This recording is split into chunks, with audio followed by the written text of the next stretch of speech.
6th century, 5th century, at that time, BC.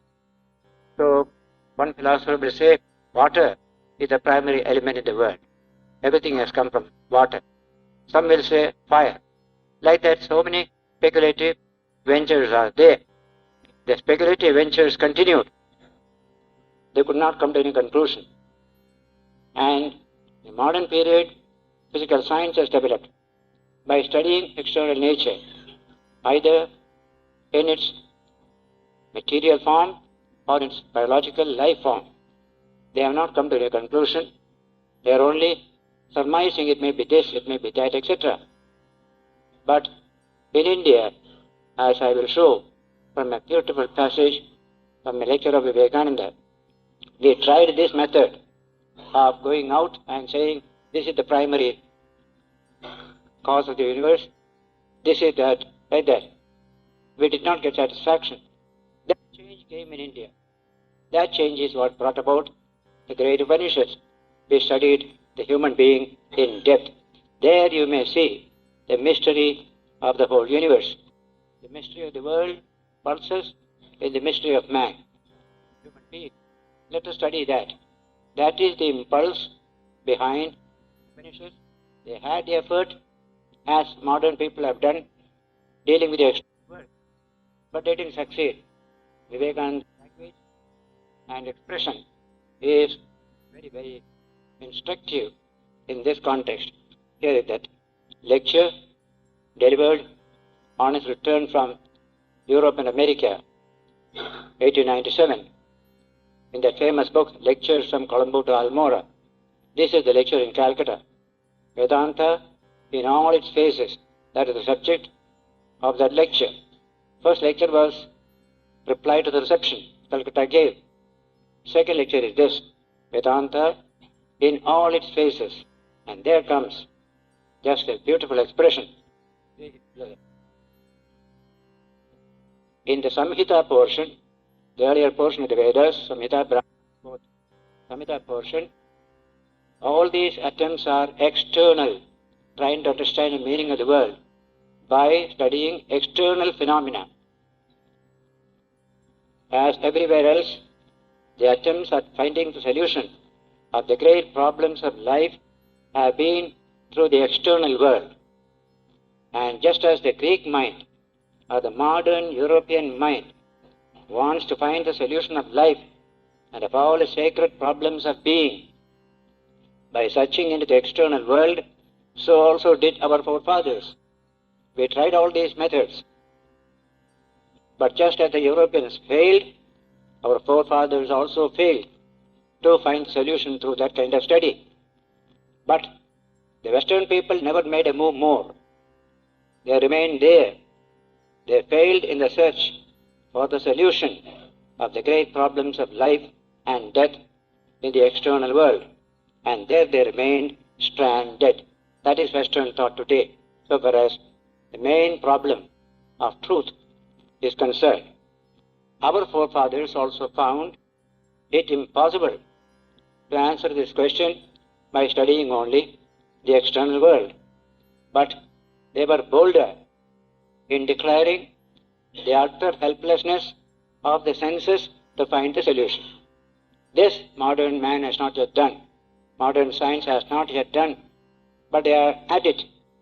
Even in nuclear phenomena, we are beyond sensory verification. Many of them are beyond sensory verification. They are coming to that. But we did it early. And the first conclusion that these senses will not help us to clear this mystery. The senses reveal this external world only. They have no other power. Remember this great statement that at the sensory level you can't find any solution of the problems of life and of death as well. Nowhere else was the answer better put than in the Upanishads. Two passages he quotes from the Upanishads, one from Taittiriya, the other from another Upanishad. Yato vacho nivartante aprabhya manasa saha. The reality underlying this universe, When the mind tries to understand it, the mind recoils from it. It has not the power to understand it. So also the sense organs. They try to understand it, they cannot. They recoil from it. Nivartante. Nivartante means return back. You go find out who is that person. You go, you can't understand who is he, you return back and report. I couldn't make out who that person is. That's called nivartante. Vacho nivartante. Speech returns. Every knowledge is expressed through speech. It is a cow I saw. It is this that I saw. That is speech. Behind the speech is also thought. Speech and thought both recoil from this reality. For all other realities you can use speech and thought. Even in the nuclear phenomena, extremely subtle phenomena, they are using speech and thought. Various new language they use, white, red, they got colors of certain particles, nuclear particles, they give names in physics today.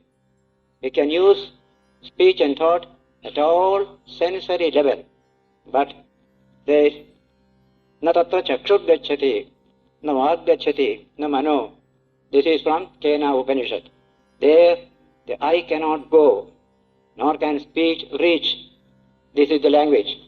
So we are now in a new area of search. That great pioneering work was done once and for all only in India in the Upanishads. In no other country. We can search for thought everywhere, but glimpses many have got. Chinese philosophers have a glimpse of something behind all these things, and they have given whatever expression can be given to it in their literature. There the eyes cannot go, nor speech can reach. There are various sentences which declare the utter helplessness of the senses, but they did not stop there by saying, oh, the senses cannot go there. We have nothing else with us, so we shall remain where we are. We shall enjoy the world revealed by the senses. The other thing is beyond our comprehension. They did not do so. They took it as a challenge. Remember that word. They took this mystery as a challenge. And all bold spirits have the challenging mind. There is a climb, there is a peak which is unclimbed. And the challenging spirit says, I must climb it. That spirit the people have in the world of thought. That is why they could build up such a wonderful structure of thought, the Mount Everest of experience, expressed in the Upanishads. Max Muller, the great German scholar of England, he has given expression to this spirit of the sages of the Upanishads. There he says, we are amazed at the intrepidity and boldness of these great Vedantic thinkers. They erected a tremendous building of thought, which is rising higher up in the sky, beyond the clouds. That's language. And it has come down to us even today, unshaken in its power. How did they do so? They had love for truth. That one-pointed love of truth, nothing but truth. And they had, I'm quoting a very wonderful sentence, they had no public to please or critics to appease. Therefore they could go straight to the truth, and they boldly proclaimed the truth. They declared, after 5,000 years, we are learning it today. Even great scientists are poring over the Upanishads to understand what these sages said. What a beautiful idea. A thought, a philosophy, 5,000 years, as fresh today, in this most intellectually challenging age, as it was at the time of its inauguration. So Swami used that expression. There are various sentences which declare the utter helplessness of the senses, but they did not stop there. They fell back upon the internal nature of man, just beyond the sensory level. Up to senses, it is all external nature. That external nature outside has come to me as my senses, as my body. This is only a frontier outpost of nature outside. But what is still deeper, still interior, that is the quest in today's science. Many scientists, apart from their own field of science, when they become curious, they enter into this search, whether it is psychology, biology, neurology, physics, astrophysics, all of them, they are in search of this great subject. What is the mystery behind this human being? What is the depth dimension of this human being? So, internal nature of man, they went to get the answer from their own soul. They became introspective. Mind began to go inward, to search here. This search is through the senses. We have got many good things through that search, especially the consumer goods of today. All came from that search. Pleasant, comfortable life, everything you get, but nothing else. And don't expect anything else. Ramakrishna said in a simple language, what you get through all the search in the sensory world is creature comforts. That's all you will get. But the profoundest truths lie hidden somewhere within this human being. That was the challenge taken up by the sages, continued through generations of sages up to our own time in Sri Ramakrishna. So he says, answer from their own soul. They became introspective, inward in direction of thinking. What is behind the senses? An extremely difficult task, like climbing a very, very steep mountain. That's why the one who did it first is declared in the Upanishad as Kaschit Dhiraha, a certain Dhira. Courageous, intelligent person is called Dhira. Being a pioneer, he must be extraordinarily courageous. Otherwise, he cannot undertake this journey. And he must be intelligent how to conduct that journey. So the language is Kaschit Dhiraha. All great adventures are done by Dhiras.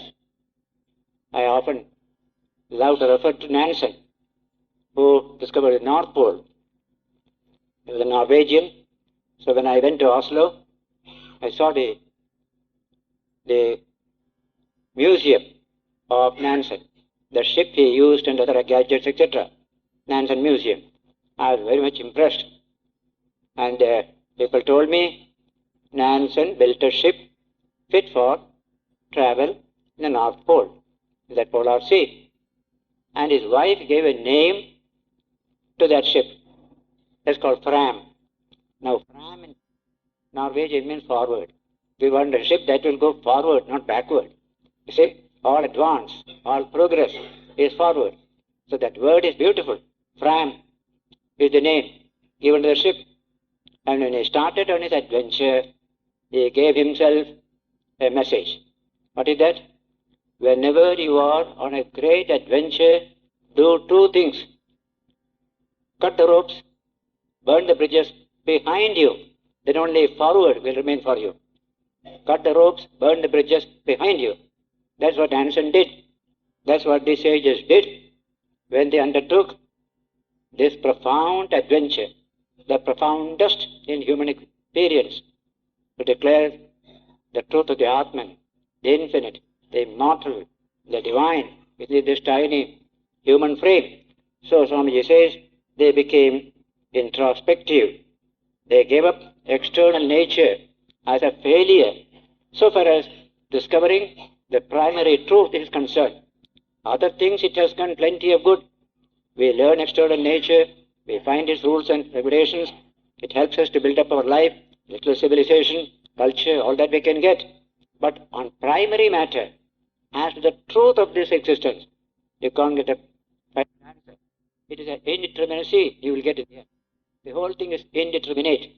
Heisenberg's theory of indeterminacy means that here you cannot get anything truly true, indeterminate.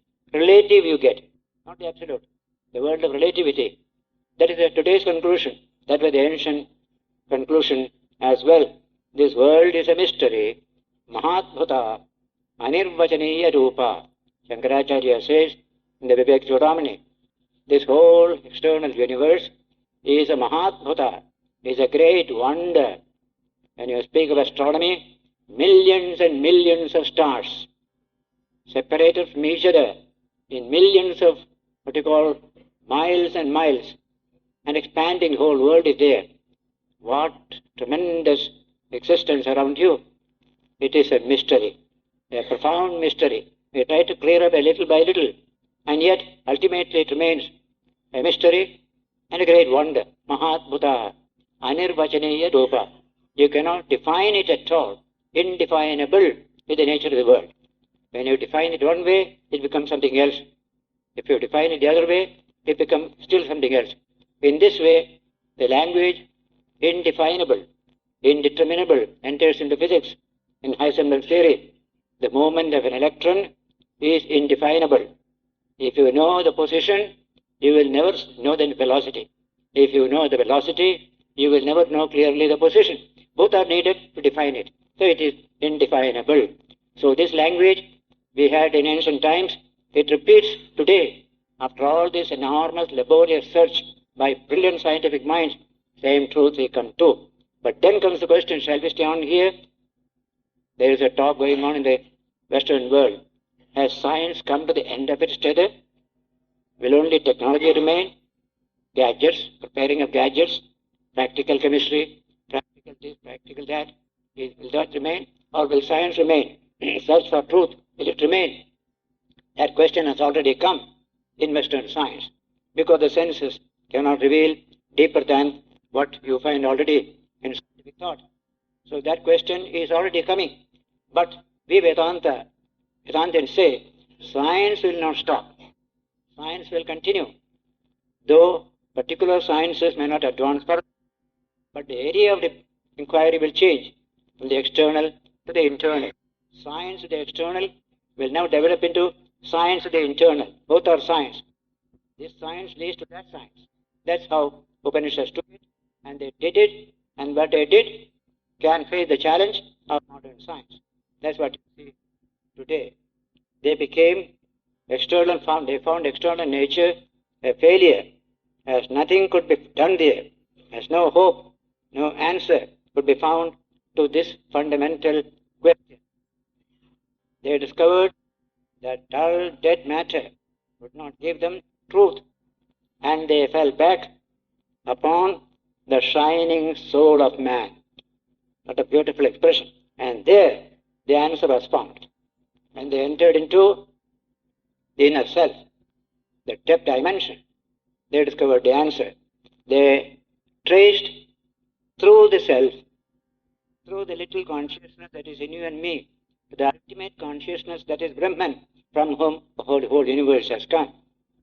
You cannot do so through a piece of matter. You can do so through this human soul. It's something remarkable. It's a luminous point within this body-mind complex. That's why knowledge is possible.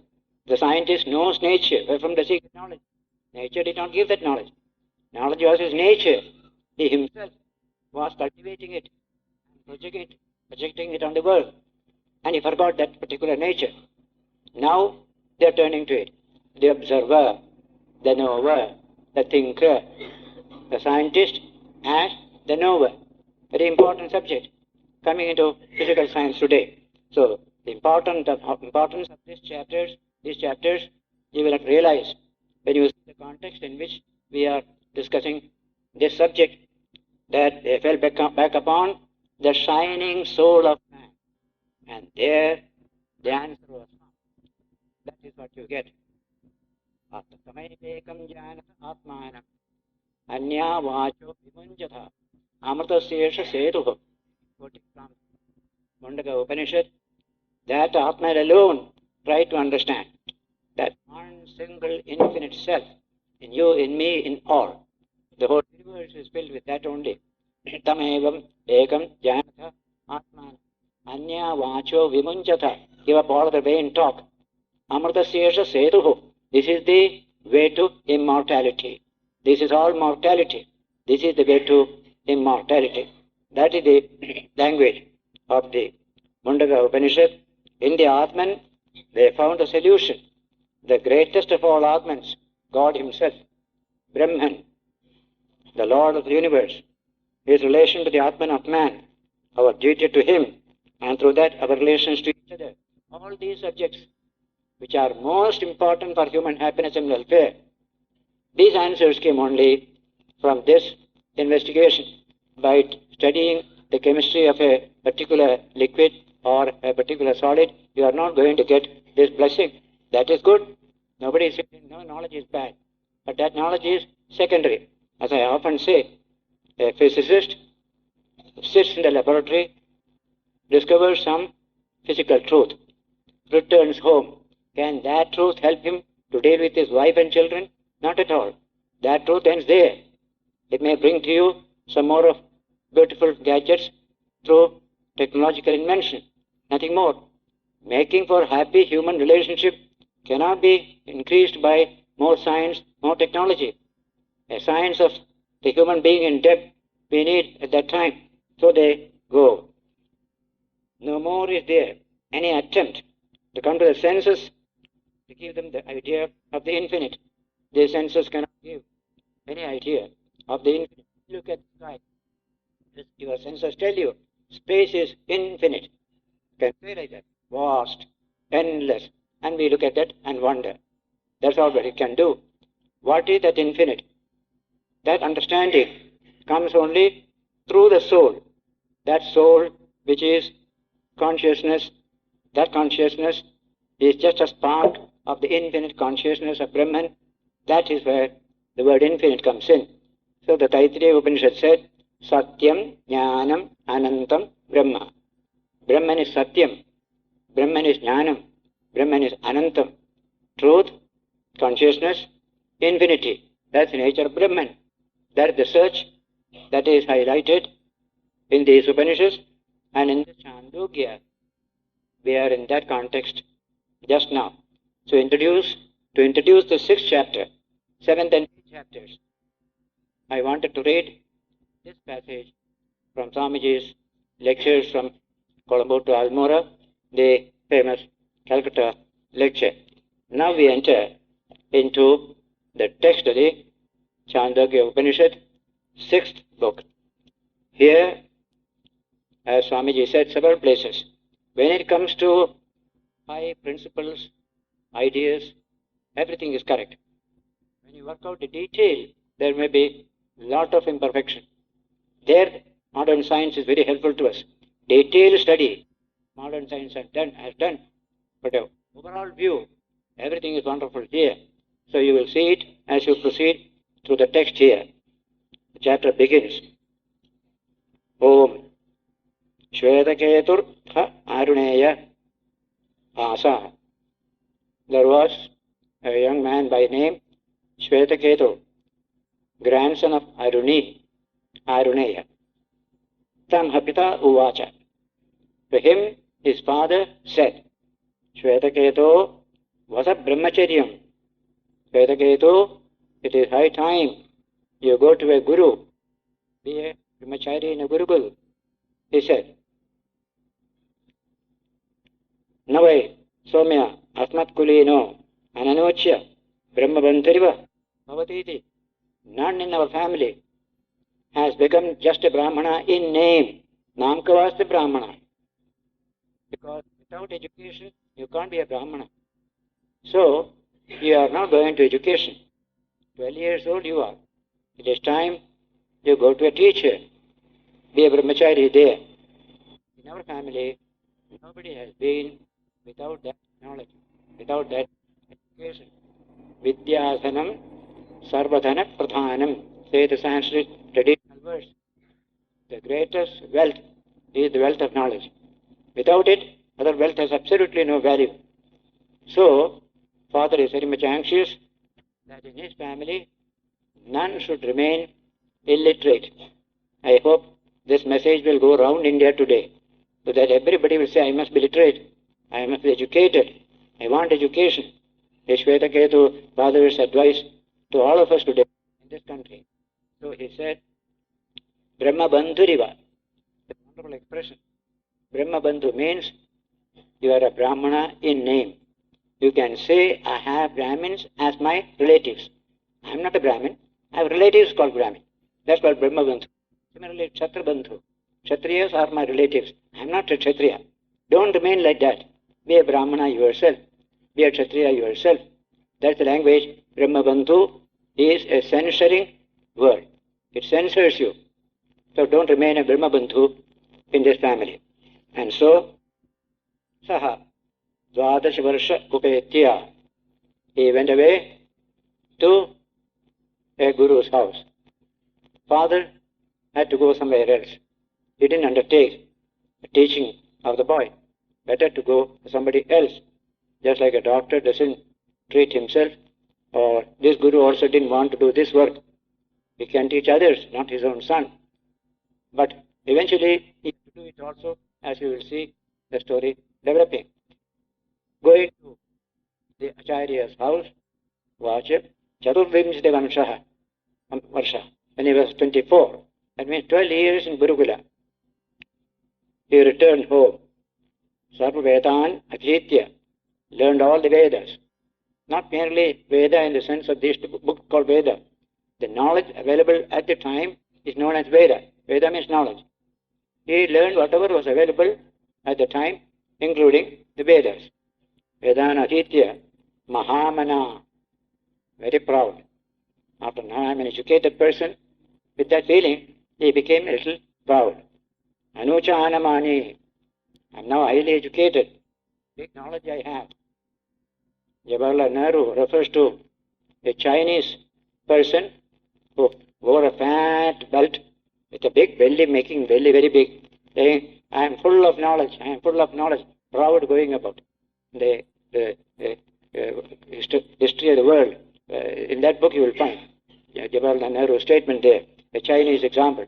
So, Anuchanamani, I have been highly educated now. What happened in our country in the beginning? A village boy goes to school, then get college to a degree, BA degree, returns home, becomes a separate person, proud, arrogant. These are all ignorant parents, and now this, that we have seen so much in our society earlier. Here in Upanishad, this is one example. Anujanamani. So also, Stabdha, arrogant. Stabdha, arrogance also, along with it. Yeah. In that way, he returned from the Guru's house to the father's house. After 12 years, the father saw him at the gate. From his face, you could make out he had all these characteristics. Stabdha, Anuchanamani, etc., etc. Yeah. Tamha Pito Vacha. As he approached the father asked him, yes, Shvetaketo, Janno Somya Idam Mahamana Anuchanamani Sabdho Asi Uta Tam Adesham Prapchaha. My dear son, Shvetaketu, you have come back after your education. You have become very proud, very arrogant, and very self-conceited. Did you ask your teacher about that question? He said, simply that question did you ask? By which you could have changed all this quality. Character would have come to you. Enlightenment would have come to you. Now only knowledge has come. And mere knowledge can make you proud, arrogant, etc. Essential knowledge will not do so. That's why this question. Did you ask that question? What is the question? The next sloka explains it very wonderful language. That question, which refers to Yena Shrutam Shrutam Bhavati Amatam Matam Abhijñātam Vijñātam Iti. That is the question. Have you asked your teacher that question by which the unknown becomes known? He says, that which the unheard becomes heard, the unthought becomes thought. What lies above the sensory level? Have you asked that question? That is the father's question to the boy. Boy was puzzled. What is this strange question? Our teacher never worried about all these things. So he said, Kathanno Bhagavassa Adesho Bhavati Iti. What is the nature of this teaching, this particular question, Father? I don't know anything about it, can't make anything about it. And so the father said, yes. Yatha Soumya Ekena Mritpindena Sarvam Mrinmayam Vijñātam Syāt Vācārambhanam Vikaro Namatheyam Mritiketyeva Satyam. He is giving a series of examples. Oh, Shvetaketu, good-looking one, Soumya means good-looking one. as by knowing a lump of earth, you know everything made of that earth. You know the substance out of which anything is made, pots and pans, everything. Yatha somya ekena mritpindena, a lump of earth. Sarvam mrinmayam vijñādam syāt. Everything made of earth, you come to know what they are. Why? Vācārambhanam vikāro nāmadheyam. To the earth, you have added only name and form. That's all. That's what you get as a pot or a pan, etc., etc. Earth and a name and a form. Vācārambhanam, effort of speech. Vikāra, a modification of earth. Nāmadheyam, a name. You give that. And mrittigetyeva satyam. That earth alone is true. Others only come and go. You break a pot, again you become earth. It goes to earth, it came from earth. It is earth even now. Plus some name and form. They are given. Mrittigetyeva satyam. One example. Second one. Yatha somya ekena lohamanina. Sarvam lohamayam vijñādam syāt. Vācārambhanam vikāro nāmadheyam. Lohamityeva satyam. By knowing a lump of iron, a lump of gold rather, a lump of gold, all things made of gold become known. You may make bracelets or bangles, anything, but all is gold. Though you know the nature of gold, then all things made of gold you know. All transformations have speech as the base. Only vikara means transformation. Only speech. It's a word only, not a substance. It's only nama. And the other is form, rupa. Nothing else is there. It is name only. Gold as such is the reality. This is the second example. Thirdly, yatha somya ekena naka nigarntanena sarvam darshnayasam vijñātum syāt. Vācārambhanam vikāro nāmadheyavam. Krishnāyasam ityeva satyam. Evam syomya sa ādesho bhavati iti. Another example is taken. And interesting to know what all things they had.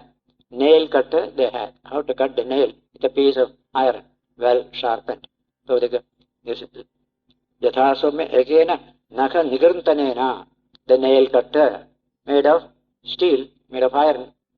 Sarvam krishnāyasam vijñātam sāt. If you know this, that it is iron, out of which they have made this nail cutter, you know all about iron. Things made of iron. Because the rest is only name and form. Nothing else, no substance. This is only name and form. Nāmadheyam. Krishnāyasam ityeva satyam. Iron alone is true. These are all names and forms. Evam somya sa ādesho bhavati iti. This is that ādesha, that message, that teaching, which you should have asked your teacher. You didn't ask that question. What is the one behind the many? The most fundamental question. Senses reveal only the many. But where is the one? What is the truth? That is the great search of the human mind. The one behind the many. The whole of modern astronomy, modern physics, in search of the one. A unified field. You can explain all the other fields, including gravitation. Similarly, a unified state as the background material through which the whole universe expanded. That state of singularity, astrophysics calls it, that state of singularity. Separate forces have not come. Only one single force. That is it. That later on become diversified. Electrons, protons, gravitation, this, that, etc., etc., including electromagnetism. All these come later. But at that original state, only one is there. They call it singularity. So we call it, therefore, that one out of which the many have come. That's the search of science and philosophy and all human knowledge. Human knowledge won't be satisfied until we come to the one behind the many. So, this is the Adesha, instruction, which you should have asked your teacher. You didn't ask for it. That's why you are so proud, so arrogant. Our education will change when we get a little knowledge of what lies above the sensory level. Tremendous moral values will come out of education, because there alone we can get this, nowhere else. From physics and chemistry and biology, you can't get moral values. They themselves say so. You must get it from the depth of the human spirit. And so, the next shloka says, Navai Nunam Bhagavanta Ta Edat Avedishuhu. Shvetaketu says, it looks as if certainly those teachers who taught me these 12 years, they do not seem to know this subject. Otherwise they would have taught me. Especially mentioning this to avoid going to the teachers once again. He doesn't want to go to school once again. They say, Navai Nunam Bhagavantaha Tata Edat Avedishu. They did not understand this truth. Bhagavan Kasam me na avakshanyeti. If not, why did they not teach me? If they had known it, they would have taught me. That they did not teach me, therefore we conclude they did not know it. That is the language. Bhagavan Steva me tad pravitu iti. You yourself teach me this subject. I want to be your student. The son telling the father. And in those days, father was well instructed, well educated. They could communicate knowledge to people. So, Tatha Somyeti Hovacha. Father also agreed. We need not take the trouble to go to the Guru. Here alone, I shall teach you this subject, by which the unknown becomes known, the unseen becomes seen, the unthinkable becomes thinkable. That is how Father consoled the boy. Now comes the teaching of this student, Shvetaketu. Shvetaketu is a very interesting character in the Upanishad, because to him is given the highest teaching, which you will come across 5, 6 chapters later. You are that, you are that. Tattvamasi, Tattvamasi. Shvetaketu, you are not this tiny entity. You are that infinite Atman from which the whole universe has come. You are that. That is coming there. But Shvetaketu comes in various contexts in our epic literature, especially Mahabharata. I merely mention for your understanding. It may not be the same Shvetaketu. The name may recur again and again. So sometimes we confuse. It is this Shvetaketu that did that. One may be 1,000 years earlier, but the word Shvetaketu remains. So one such Shvetaketu in the Mahabharata is credited with the institution of marriage. Very interesting. In the beginning there was no marriage. A goes to B, B goes to C, freely mixing and living together, going about. That was the condition at that time. No marriage was there.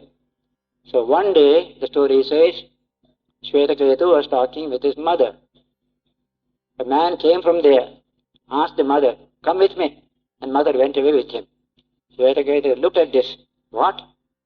Mother is going away with somebody else?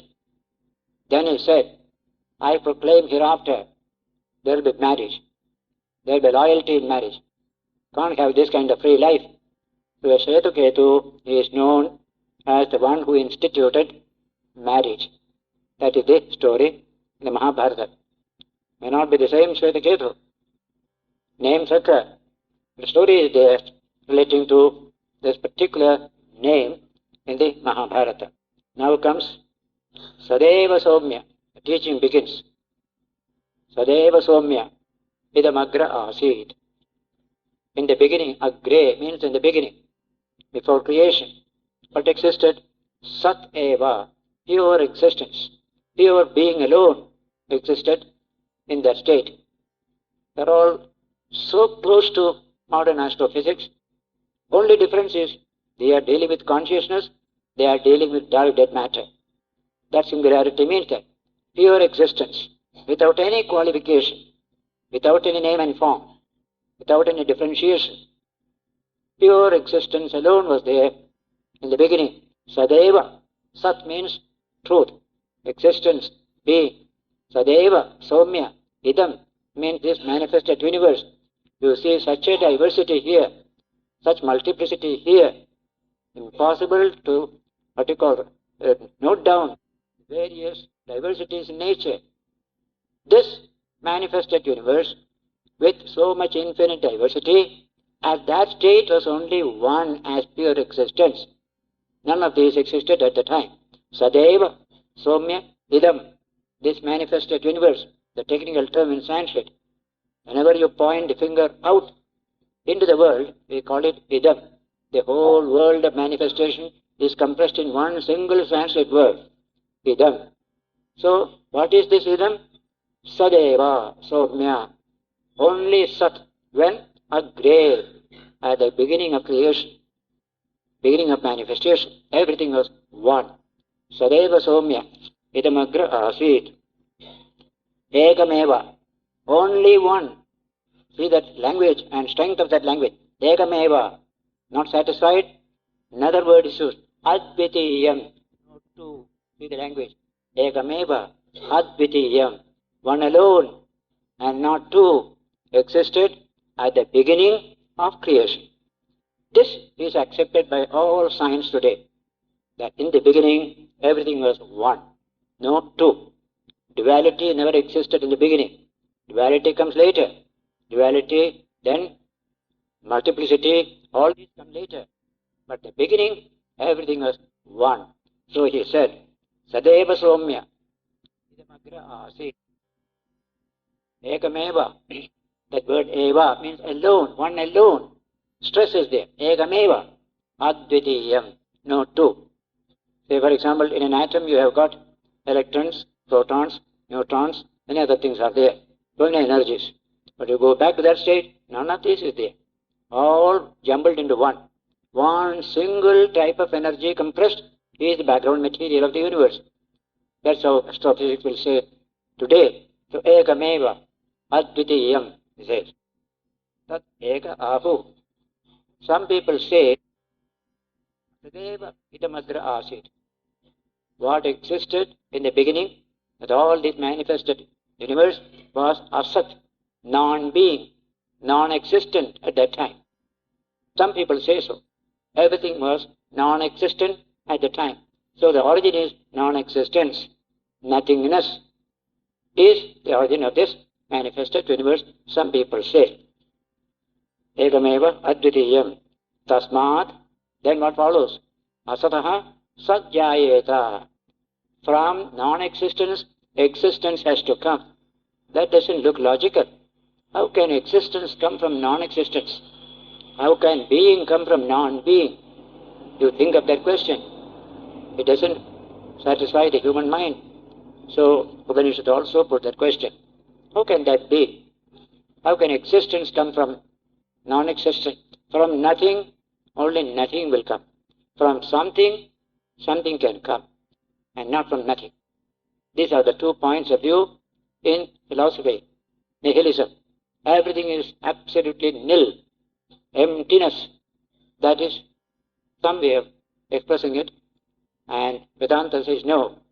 Non-being cannot give being. Only being can give being, nothing else.